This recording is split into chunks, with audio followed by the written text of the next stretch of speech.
So, Stephen Spender wants to attract the minds of present era rulers, as well as he wanted to draw the attention of at that time when the poem was written.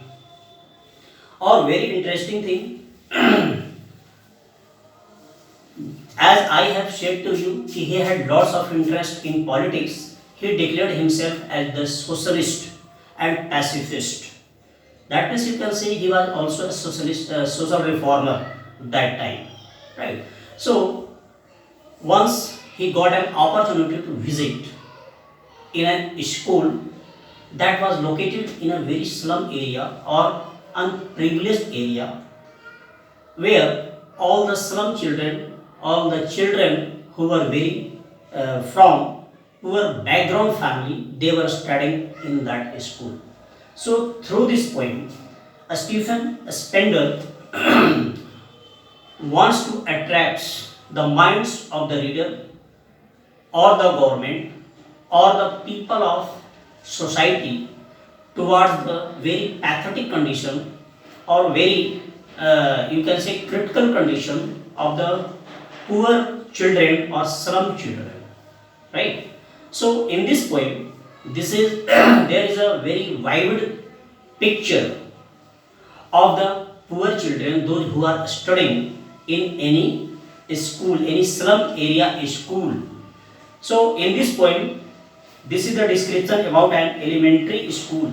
What do you mean by elementary school? That is called primary school, right?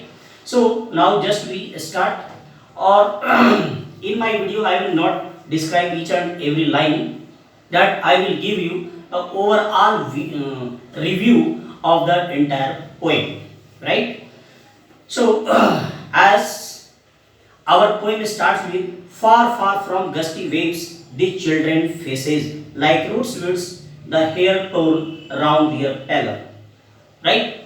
So in the first paragraph, that means I am going to explain far far from gusty waves up to other than this, right? So in the first paragraph, the poet describes the children who study in elementary school in a slum area, as I have said to you, right? Through this paragraph, the poet wants to attract our mind towards the first of all faces of these poor children who are like whose faces are looking very dull and lack of energy, right? So the poet compares their faces just to an unwanted weeds. Do you understand what is the meaning of unwanted weeds? Unwanted weeds are those plants which are grown along with the main trees. That means the proper like fertilizers, like insecticides or other things, other nutrients are not provided to those plants.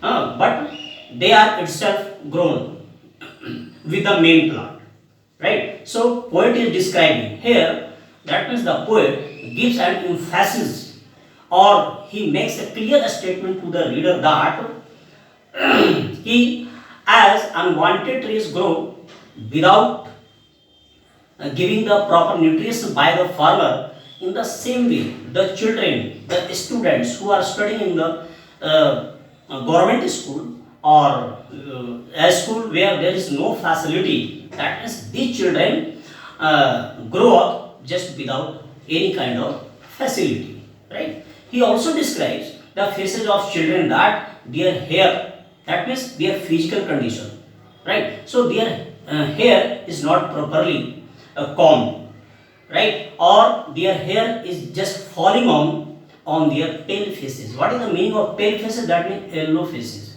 Pila face, that means that is looking very fed up, you can say. That is, there is no bright on the face, right? For proving this point, he just gives us two illustrations.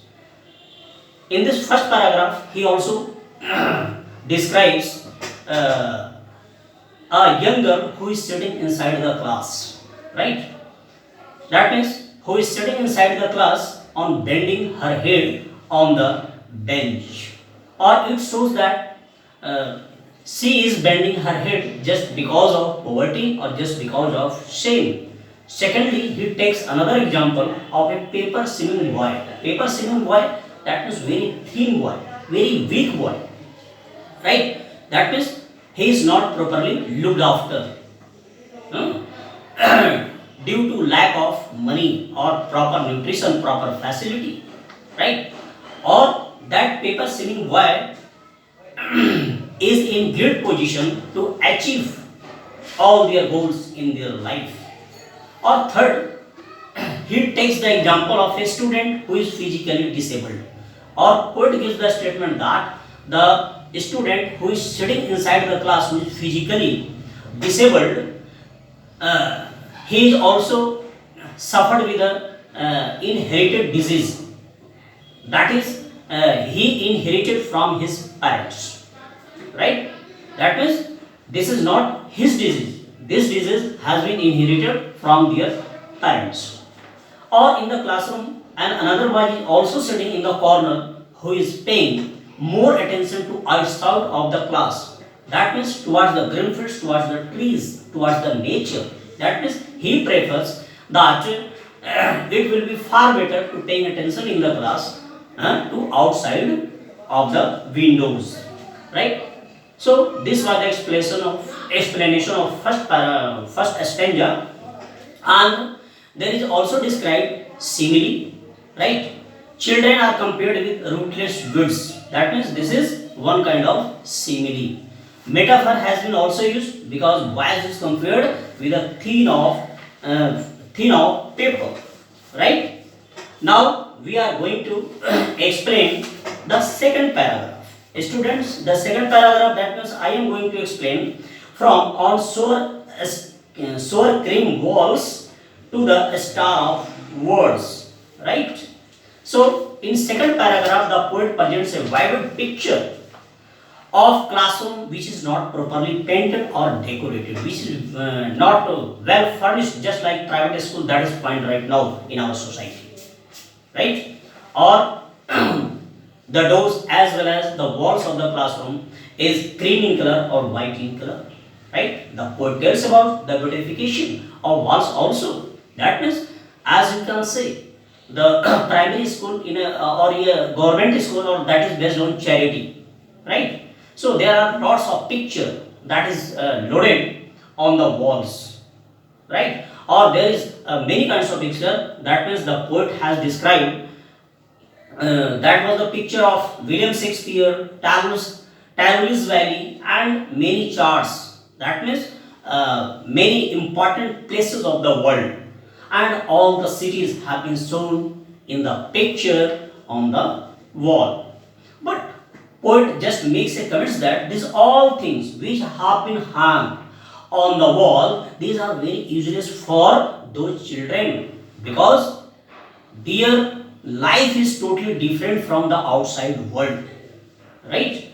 Because the future of the children is packed in a poor classroom where there is no facility, or their mind is just outside of the windows. And finally he says that their future is full of darkness like a narrow street. Because what do you mean by narrow street? That means there is a small path that nobody can pass out through that, right? So you can say there is no escape to outside of that, right? So there is no scope for those children for the growth, or you can say for the progress, or for knowledge, or getting education, right? So this was the explanation of second paragraph.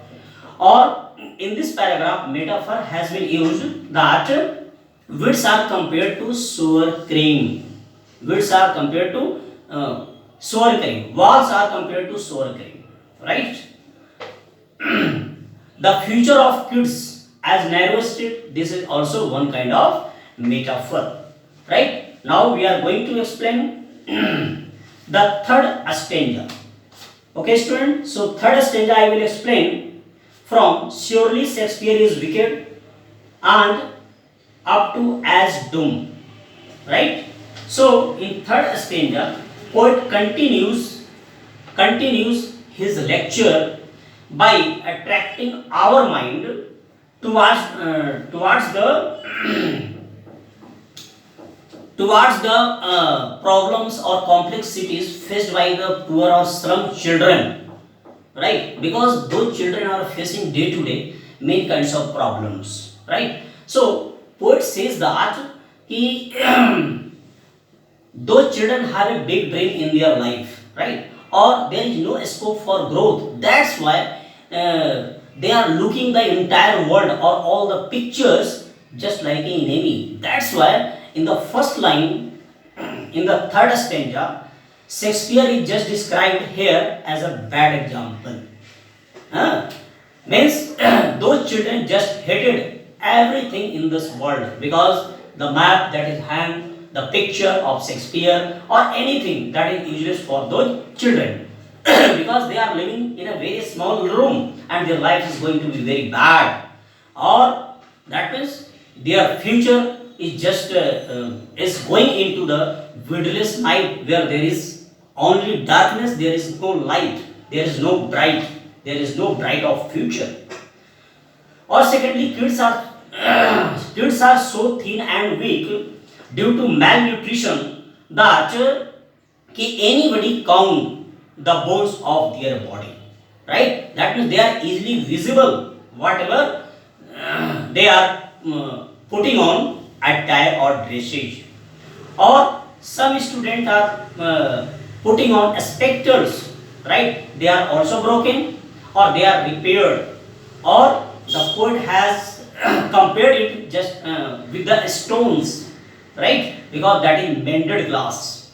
Or poet finally says that finally he wants to give the focus on that those students are facing so lots of problems, so lots of hardships in their life, and this is very difficult for them to escape from those kind of situation, right? So in the third stanza there is also figures of speech has been used metaphor, that means because their homes are compared to crammed walls, right?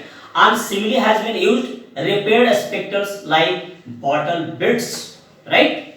So this was the explanation of third stanza. And the last stanza, just you have to pay attention because this is very important for the examination. Now I am going to explain the last stanza, that is fourth stanza. Unless governor inspector visitor up to the sun, right?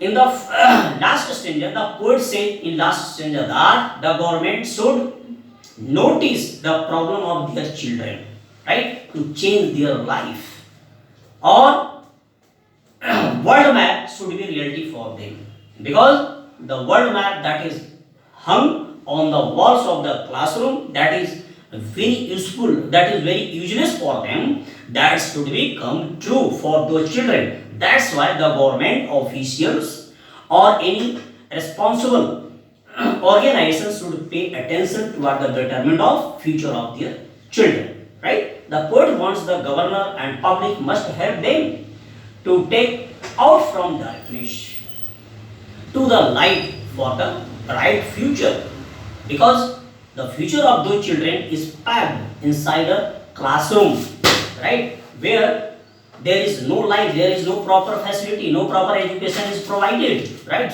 Yani their future is totally darkness, just like an endless night.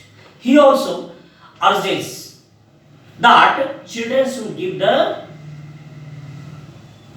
experience of sense and beauty of the nature. That means the poet wants to say that there is no use of taking those children inside the classroom. They should give free to walk into the green fields, into the beauties of the nature.